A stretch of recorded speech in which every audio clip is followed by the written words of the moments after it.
ازيكم يا شباب، عاملين ايه؟ معاكم خالد عبد الله. النهارده معانا حلقه جديده. هي موضوع بيشغل كل الناس دلوقتي عامه يعني. ناس عاوزه تزود الدخل بتاعها، ناس عاوزه تشتغل على النت، ناس وهكذا وهكذا. اول نقطه لازم نتفق عليها انك لازم يكون عندك فيزيت نت. وهنا فهنتجه لثلاث بنوك بس في مصر بتقدم الخدمه دي. اول بنك منهم هو البنك العربي الافريقي، وده احسن بنك وافضل خدمة عملاء، والفيزا بعد 3 ايام. تاني بنك هو بنك القاهرة، وده بنك كويس ويشتغل معاك لو انت ما عندكش بنك العربي الافريقي في الحتة اللي انت موجود فيها. تالت بنك وده البنك الاهلي، وده ما انصحكش انك تتعامل معاه نهائي، لان خدمة العملاء فيه وحشة جدا.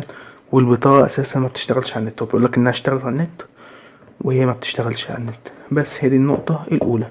النقطة التانية إنك تركز معايا جدا. النقطة التالتة إنك تصلي على سيدنا محمد. ويلا بينا نبدأ الشرح عشان ما اطولش عليكم.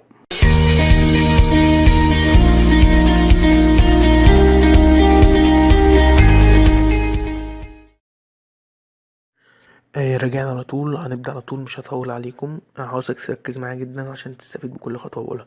طيب، الشركة اللي هنشرحها هي شركة فريم اوبشن، تمام؟ على ما اعتقد البعض ممكن يكون عارفها، بس مش عارف بتعمل ايه الشركة دي. هم عاملين هنا مسابقة، تكسب $5 والإيداع يبقى من $1 مش من $5 كمان للعملاء الدائمين. طريقة التسجيل هتكتب اسمك واليوزر نيم والجيميل بتاعك أو الياهو، أي ايميل وات ايفر، ورقم التليفون، وتضغط على التسجيل. تمام. أنا بعد ما سجلت هتجيلك الرسالة على الجيميل بالشكل ده، فيها جميع البيانات اللي تستخدمها، وهيجيلك كمان الباسورد والايميل اللي انت مسجل بيه. انا عاوزك تركز معايا جدا عشان هشرح الموقع حتة حتة. اول خيار عندنا هو خيار منصة التداول، اللي بتكون بالشكل ده.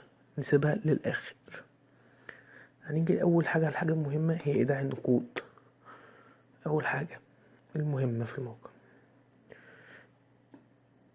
هتحط هنا المبلغ اللي انت عاوزه، بس هنا بيقولك اقل حاجة 50. ركز معايا، لو انت هتودع 5 هتلاقي الايميل بتاع الشركة تحت هنا، تاخده وتروح تكلم خدمة العملاء عن طريق الجيميل. يعني هتيجي على الجيميل بتاعك وتطلع كده وتعمل ارسال الرسالة، وبعد ما تطلع وتخش على ارسال رسالة وتبعت الرسالة بدون مشاكل. هتضيف هنا وتكتب اليو ار فون او يو ار ايميل وتكتب الرسالة بتاعتك. لو انت هتدفع $5 عفوا، وتكلمهم وتقول لهم انا هدفع $5، انا من عملاء الدائمين. على طول هيوافق معاك في 5 دقايق، هيكون رد جالك هيقولك ابعت الفيزا وماستر كارد. هتبعتهم له، هيحط لك $5 وكده تمام، والفلوس جاتلك.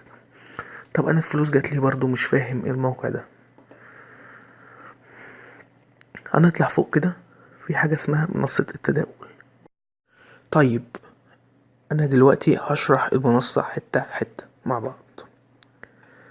اول حاجة عندنا البيتكوين، عملة البيتكوين. انا بنصح انك تشتغل على العملة دي اول ما تخش في الموقع. طب برضو انت مش فاهم، صح؟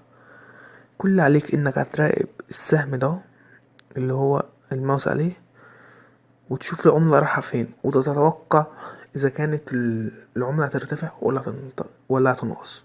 طب انت مش فاهم ده برضو، هتيجي هنا وتختار اخر واحدة اللي هو البوندز، تختار اخر واحدة.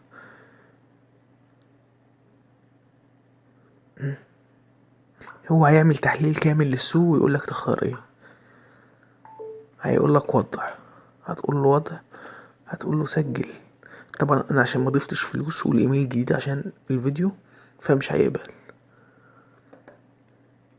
تمام، ركز معايا قوي قوي قوي.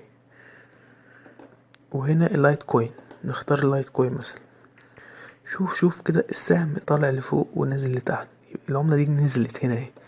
هنا لا، الاشارة الخضراء دي معناها انها طلعت، والاشارة الحمراء معناها انها نزلت. هنا بيقولك ان 46% بتنزل. لو ركزت معايا هنا هو بيقولك 46% بتنزل و54 بتطلع. لا، انا اختار استدعاء واحط المبلغ المطلوب واسيب الصفقة. انت هتقولي حرام ومش حرام وبتاع، هقولك لا، انا سألت وتأكدت ان شاء الله على مسؤوليتي انها مش حرام.